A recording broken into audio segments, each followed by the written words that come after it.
कृष्ण। नमो विष्णुपदाय कृष्णपृष्ठाय भूतले श्रीमते भक्ति वेदांत स्वामिनिति नामने। नमस्ते सरस्वतीं देवे गौरवाणी प्रचारणे निर्विशेष शून्यवादी पाश्चात्य देशतारिणे।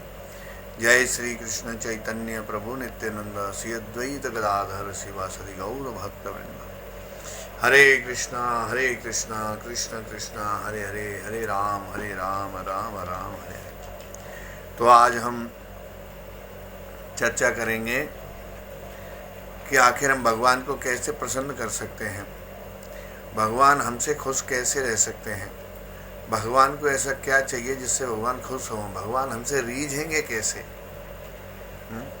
तो उसके लिए बड़ी छोटी सी बात है, उसको अगर हम समझ लें तो भगवान हमारे से बड़े प्रसन्न हो जाएंगे। भगवान प्रेम के भूखे हैं, भगवान भाव के भूखे हैं। भगवान को कुछ और नहीं चाहिए, वो तो सिर्फ ये कहते हैं कि तू मेरा हो जा। जिस दिन तू मेरा हो जाएगा मैं तेरा हो ही चुका हूँ। अरे कोई भी पिता अपने पुत्र को कभी अपने से दूर नहीं देख सकता, कभी उसे दुखी नहीं देख सकता। वो हमेशा अपने से ज़्यादा उसे आगे बढ़ाने की चेष्टा करता है। बिल्कुल उसी प्रकार भगवान भी हमसे तभी रीझते हैं जब हम उनके हो जाते हैं। तो आज इसमें चर्चा करेंगे तो भगवान को कैसे हम प्रसन्न कर सकते हैं, कैसे हम भगवान को रिझा सकते हैं। तो बात आती है, भगवद गीता में श्लोक है, पत्रम पुष्पम फलम तोयम यो मां भक्त्या प्रयच्छति। भगवान कहते हैं कि मुझे रिझाने के लिए, मुझे खुश करने के लिए तू तुलसी का पत्ता दे सकता है, पानी थोड़ा जल दे सकता है और कुछ फल मुझे दे सकता है, फूल दे सकता है, पर प्रेम से भाव से तू अगर मुझे ये देता है तो मैं रीझ जाता हूँ, मैं जरूर स्वीकार करता हूँ। भगवान फल की इच्छा करते हैं, फल मांग के लेते हैं। अब इसमें कई सारे फल हो सकते हैं, आम अमरूद संतरा अंगूर ये तो है ही, परंतु भगवान एक गहन रहस्य और भी है। वो कौन सा फल मांगते हैं? भगवान फल मांगते हैं जो भी कार्य आप कर रहे हो, दान कर रहे हो, भंडारे लगा रहे हो, तपस्या कर रहे हो, माला कर रहे हो, हैं जी, सेवा कर रहे हो, इन सब का जो फल है, जिस फल की हम इच्छा करते हैं कि हमने एकादशी रखी है, इसका फल हमें प्राप्त होना चाहिए। अगर आप इस तपस्या का, इस कर्म का, इस सेवा का फल भगवान को अर्पण कर देते हो तो वो फल भगवान चाहते हैं। उस फल के बदले भगवान आपको उस आनंद की अनुभूति कराते हैं जिस आनंद के लिए हम तड़फ रहे हैं। दुर्योधन के पास जब भगवान शांति दूत बन के गए तो दुर्योधन के 56 भोगों को भगवान ने स्वीकार नहीं किया। उन्होंने कहा कि दुर्योधन, दो ही प्रकार से मनुष्य निमंत्रण को स्वीकार करता है। तुम कह रहे हो कि कृष्ण आप हमारे यहाँ भोजन करिए, तो दो ही प्रकार से व्यक्ति किसी के घर भोजन करता है, या तो वो मजबूरी हो, भूखा हो, कहीं कुछ मिल न सकता हो तो भोजन कर सकता है, या उससे प्रेम हो, प्रेम के बल भोजन व्यक्ति करता है किसी के घर जा कर के। तो हे दुर्योधन, इन दोनों चीज़ों में से कोई भी तुम्हारे पास नहीं है। न तो तुम मुझसे प्रेम करते हो और न मुझे ज़रूरत है, न मैं भूखा हूँ। या तो व्यक्ति भूखा भोजन करता है या प्रेम के अधीन होकर के व्यक्ति किसी के यहाँ भोजन करता है। तो कहाँ चले गए भगवान? विदुर के घर चले गए। और विदुरानी देखो, आपको सब पता है, छोटे में हम कहना चाहते हैं, विदुरानी इतने भावपूर्ण हो गई कि उन्हें नहीं पता कि वो कर क्या रही हैं। आहा, वो सोच रहे हैं, विदुर सोच रहे हैं, विदुरानी सोच रही हैं कि आज कृष्ण हस्तिनापुर आए हैं, तो हमारे यहाँ क्यों आएंगे, हम गरीब के यहाँ क्यों आएंगे। परंतु जब भाव हमारा ऐसा हो कि भगवान हम तुम्हारे हैं, तो भगवान फिर कहीं रुकते नहीं हैं, वहीं आते हैं जहाँ उनके भक्त उन्हें याद कर रहे होते हैं, बुला रहे होते हैं। तो आकर के कुंडी खटखटा दी, अंदर वो इंतजार कर रही हैं, दोनों के दोनों विचार कर रहे हैं भगवान हमारे यहाँ नहीं आएंगे। और भगवान ने कुंडी खटखटा दी, देखा तो कृष्ण सामने खड़े हैं और उन्हें इतने भावपूर्ण, कहाँ बिठाऊं, कहाँ रखूं, कैसे करूं, क्या करूं।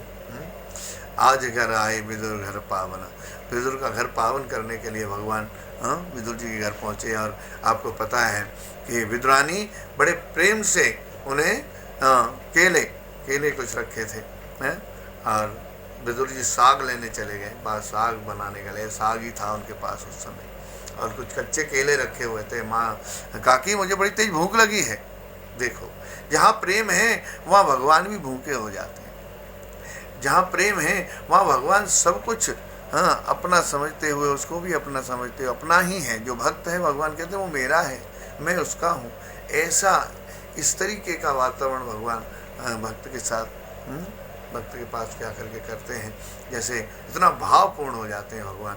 और विदुरानी ने, आपको पता है कि कच्चे केले और उनके भी छिलके उतार के खिला रही हैं, कि गिरी को फेंक रही हैं और छिलके, और भगवान उसी को रुच रुच भोग लगा रहे हैं। विदुर जी ने आके रोका, अरे भगवान क्या कर रही है, क्या कर रही है, तू ये कर क्या रही है। तो ठाकुर कहते हैं, अरे विदुर जी तुमने ये क्या कर दिया, अरे जितना स्वाद इस छिलके में आ रहा था वो गिरी में थोड़ी ना आएगा। तो ये भाव के कारण ही भगवान रीझते हैं। ब्राह्मण पत्नियों की भागवतम में कथा आती है कि ब्राह्मण यज्ञ कर रहे थे, गोवर्धन इंद्र की पूजा के लिए यज्ञ कर रहे थे। तो इधर कृष्ण बलराम आए गाय चराते हुए। उन्होंने कहा ग्वाल वालों को कृष्ण बड़ी भूख लगी है, कुछ इंतजाम करो। तो उन्होंने कहा यहाँ ब्राह्मण लोग यज्ञ कर रहे हैं, आप उनके पास जाओ और जाके कहो कृष्ण बलराम आए हैं, कुछ दो आपने जो बनाया है। तो उन्होंने मना कर दिया।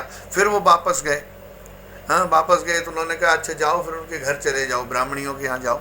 तो ब्राह्मणियों ने जाकर देखा, उन्होंने सोचा अरे ये क्या, कृष्ण बलराम आए जिनके लिए सब कुछ है, वो यहाँ आए हुए और भूखे हैं। तो सब भागी कुछ न कुछ लेके, सब चली सब चली। तो ब्राह्मणों ने रोका उन्हें, कहाँ जा रही हो, अभी यज्ञ यहाँ पे संपूर्ण नहीं हुआ, पूर्ण नहीं हुआ है, यज्ञ शुरू भी नहीं हुआ, तुम कहाँ खिलाने किसको क्या जा रही हो। उन्होंने कहा नहीं नहीं नहीं, जिनके लिए तुम यज्ञ कर रही हो उन्हीं के लिए, जिनके लिए तुम यज्ञ कर रहे हो उन्हीं के पास जा रही हो। फिर क्या, ब्राह्मणियों को रोका, कोई नहीं रुकी। अरे भैया कुछ भागी, फिर एक ब्राह्मण ने एक ब्राह्मणी को पकड़ लिया, नहीं जाने दिया, बड़ा मारा, वो वहीं मर गई। जब जाके ब्राह्मणी और बाकी जब पहुंची वहां देखा तो वो जो मरी हुई ब्राह्मणी थी वो भगवान को मुंह अपने हाथों से निवाला खिला रही है। आहा, ये भाव है, सुंदर कथा आती है। इसलिए भगवान कर्मकांड के द्वारा नहीं कि जाओ पीपल में ये चढ़ा दो, जाओ वहाँ पे ये कर दो, वो कर दो। कर्मकांड शास्त्रों में दिया गया है, उसे निभाना बड़ा मुश्किल है, बड़ी कठिनाइयाँ हैं। पर भक्ति मार्ग एक ऐसा मार्ग है जिसके द्वारा बड़ी सहजता से हम भगवान को प्राप्त कर सकते हैं। भगवान कर्मकांड से नहीं रीझते। भगवान विद्वान कहते हैं ज्ञानी मुझे प्रिय है परंतु मुझे पा नहीं सकता। भगवान तपस्या से नहीं रीझ सकते, न तपस्या से रीझते हैं, न विद्वत्ता से रीझते हैं। जब तपस्या की बात आती है तो दुर्वासा ऋषि को देखो आप, दुर्वासा की तपस्या, उन्हें तपस्या का बल है। और उधर अम्बरीश महाराज को देखो, उनका दैन्य है, उन्होंने दैन्य बड़ी सहजता से दैन्य होकर के प्रभु को रिझाया, भगवान को रिझा लिया। और उधर दुर्वासा के पास तपस्या का बल है। तो जिसके पास तपस्या का बल है, जिसके पास तपस्या का बल होता है, उसके पास हरि का बल नहीं होता, उसके पास हरि का बल नहीं होता। तपस्या का बल जिनके पास होता है। इसलिए हरि न तप से, न भोग पदार्थ से, न सोना से, न चांदी से, न विद्वानता से, विद्वतता से नहीं मिलते हैं। वो कैसे मिलते हैं? जो हरि का हो गया, बस उन्हें तो आप चाहिए। अगर तुम भगवान के हो गए तो समझ लो भगवान आपके हो गए, वो रीझ जाएंगे। जैसे माता पिता को कौन चाहिए? अपने बच्चे चाहिए। उनके बदले में कुछ और नहीं चाहिए, दुनिया भर की संपत्ति क्यों ना हो, पर उन्हें तो अपने बच्चे चाहिए। उसी प्रकार भगवान को भी भक्त का प्यार व स्नेह, भक्ति चाहिए। भगवान को भक्त का प्यार चाहिए, स्नेह चाहिए, भक्ति चाहिए। तुम जैसे भी हो मेरे हो जाओ बस। भगवत गीता में भगवान कह रहे हैं, क्षिप्र भवति धर्मात्मा सत्स्वता शांतिम निगच्छति कौन्तेय प्रति ज्ञान ही न मे भक्त प्रणिष्यति। 9वें अध्याय का 31वां श्लोक। जब तुम मेरे हो जाओ तो मैं तुरंत तुम्हें क्या बना दूंगा? धर्मात्मा बना दूंगा। तुम मेरे हो जाओ बस, तो मैं तुम्हें धर्मात्मा बना दूंगा और तुम स्थायी शांति को प्राप्त कर पाओगे। तुम हमेशा आनंद में रहोगे। हाँ, हमेशा आनंद में रहोगे। निडर होकर घोषणा कर दो। तो भगवान कहते हैं कि मैं प्रेम से रीझता हूं, मैं प्रेम से प्रसन्न होता हूं। 2.5 अक्षर प्रेम का पढ़े सो पंडित हो। हाँ, ये 2.5 अक्षर प्रेम का। पोती पढ़ पढ़ जगमुआ पंडित होया न कोई, 2.5 अक्षर प्रेम का पढ़े तो पंडित हो। तो भगवान कुछ नहीं चाहिए, बस कुछ तुम क्या हो जाओ? उनके हो जाओ। भगवान यही चाहते हैं। मन मना भव मद भक्ता माध्याजी माम नमस्कुरु माम वेश्यसि युक्तैव मात्मानं मत परायण। अपने मन को नित्य मेरे चिंतन में लगाओ, मेरे भक्त बनो, मुझे नमस्कार करो और मेरी पूजा करो। आहा, भगवान यही चाहते हैं। तब तुम निश्चित रूप से मुझे प्राप्त कर पाओगे। निश्चित हो जाओ, निश्चिंत हो जाओ, कहीं नहीं जाओगे तुम। मेरे भगवत धाम, मेरे गोलोक धाम में आओगे, मेरे हृदय में विराजमान हो जाओगे, मेरे साथ रहोगे। ज्ञान से नहीं, प्रेम से। ज्ञान से नहीं, प्रेम से। उद्धव ने भगवान को तभी पाया जब वो गोकुल गए। याद आ रहा है आपको? उद्धव जबकि बृहस्पति के शिष्य हैं, कितने ज्ञानी हैं, परंतु भगवान के सहायक थे, सलाहकार थे। कोई भी बात होती थी तो कृष्ण उद्धव से पूछते थे क्या करना चाहिए, क्या नहीं करना चाहिए, परंतु प्रेम नहीं था उनको। भगवान के प्रति इतना प्रेम नहीं था। प्रेम कब हुआ? जब वो गोकुल गए। हाँ, गोकुल गए, तब जाके उन्हें पता चला कि वाकई प्रेम क्या होता है। उद्धव जी से पूछते हैं क्या किया जाए, क्या न किया जाए। तो कैसे आए? जब वो आए, जब गोकुल गए, तब उन्हें लगा कि वाकई प्रेम होता क्या है। गोपियों की चरण धूली जब तक माथे पे नहीं लगी तब तक प्रेम ही नहीं हुआ। इसलिए भैया, प्रेम कैसे होगा? प्रेमियों के द्वारा, भक्तों के संग से होगा। जब गोकुल गए, गोपियों की चरण रज उनके माथे पर लगी, उन्होंने देखा कि अरे ये क्या हुआ, ये तो सब्र के सबरे पागल हैं। और उन्होंने कहा, सब गोपियों ने कहा हम पागल हैं, तो तुम्हें प्रेम के बारे में कुछ पता ही ना है। अरे हमसे भी बड़ी एक पागल बैठी है, हमारी सरदार। जब वो पहुंच गए, देखा तो राधा रानी बैठी हुई थी घाट के किनारे। और भैया बड़ी सुंदर लीला है, बात लंबी हो जाएगी। जब वहां गए तो उन्होंने देखा कि अरे ये तो बिल्कुल राधे राधे गोपियां चिल्ला रही हैं, परंतु राधे सुनी नहीं रही हैं। वो एक टक ठाकुर के साथ हैं। तो उन्होंने कहा ये हैं। तो उन्होंने देखा, उद्धव जी ने कहा ये तो बिल्कुल ही पागल है, ये तो पागल है। फिर उन्होंने कहा तुम ही समझा दो इन्हें। उसी दिन ही राधा रानी को बड़ा गुस्सा थोड़ा सा आया, एक बारी गुस्सा आया है उद्धव से। जब कहती है कि हे उद्धव, तुम्हें क्या लगता है कि कृष्ण यहाँ नहीं है?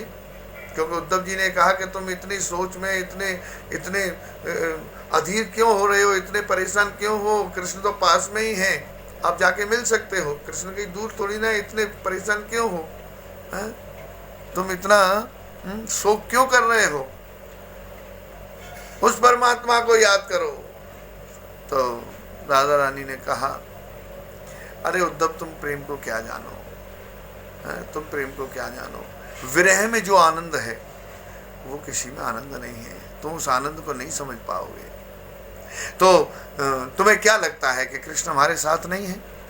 हर पल हर क्षण कृष्ण हमारे साथ है। तुम देखना चाहते हो तो ये लो देखो, भाई इतना कहा ही था कि राधा रानी के साथ भगवान प्रकट हो गए और सामने बैठे हैं, राधा रानी के गलवैयाँ डाल के बैठे हुए हैं। उद्धव जी ने देखा, अरे ये क्या है, अभी तो नहीं थे, अभी तो मैं मथुरा छोड़ के आया हूँ, ये यहाँ कैसे आ गए। तो भगवान मुस्कुराने लगे, मुस्कुरा रहे हैं भगवान, कह रहे हैं हाँ उद्धव मैं यही हूँ, कि अभी तो मैं आपको वहाँ छोड़ के आया हूँ। तो फिर उन्हें छू के देख रहे हैं कि ये वाकई सचमुच के हैं। तो भगवान मुस्कुरा रहे हैं, कह रहे मैं सचमुच का ही हूँ, कोई जादू नहीं है। जहाँ मेरे भक्त विरह, जहाँ मुझे याद करते हैं, जहाँ मेरा नाम लेते हैं, जहाँ मेरा कीर्तन होता है, मैं वहाँ हमेशा होता हूँ, तब हमेशा होता हूँ। जब ये बात को देखा तो उद्धव पागल हो गए। तब जाके उन्हें भगवान से प्रेम हुआ, तब प्रेम हुआ। और कब प्रेम हुआ, जब भक्तों की चरण रज, भक्तों का संग प्राप्त हुआ, तब भगवान को प्राप्त हुए। बिना गुरु के, बिना संग के प्रेम नहीं मिलता। और प्रेम कहाँ से मिलता है? गुरु के द्वारा, भक्तों के संग के द्वारा तुम्हें प्रेम प्राप्त होगा कि हम किस तरीके से भगवान को उस प्रेम में रिझा सकते हैं। उस प्रेम की जो जगह है मिलने की, वो कहाँ है? श्री गुरुदेव के चरणों में, भक्तों के संग में, हरिनाम संकीर्तन में, भगवत कथा में। इसलिए भैया जब तक हम ये नहीं मान लेते कि मैं भगवान का हूँ और भगवान मेरे हैं, बस उसी दिन भगवान तुमसे खुश हो जाएंगे, रीझ जाएंगे। इसलिए भगवान मांग करते हैं, पत्रम पुष्पम फलम तोयम यो मां भक्त्या प्रति, कुछ भी दे दो पर प्रेम से दे दो, बस कुछ भी दे दो, प्रेम से दे दो। भगवान लेने देने से नहीं बल्कि समर्पण के द्वारा रीझ जाते हैं और प्रेम प्राप्त होता है भक्तों के संग से, नाम संकीर्तन से, कथा से और धाम वास करने से और समर्पण से ही भगवान हमें प्राप्त हो सकते हैं, रीझ सकते हैं। हरे कृष्णा हरे कृष्णा हरे कृष्णा कृष्ण कृष्णा हरे हरे, हरे राम राम राम हरे हरे।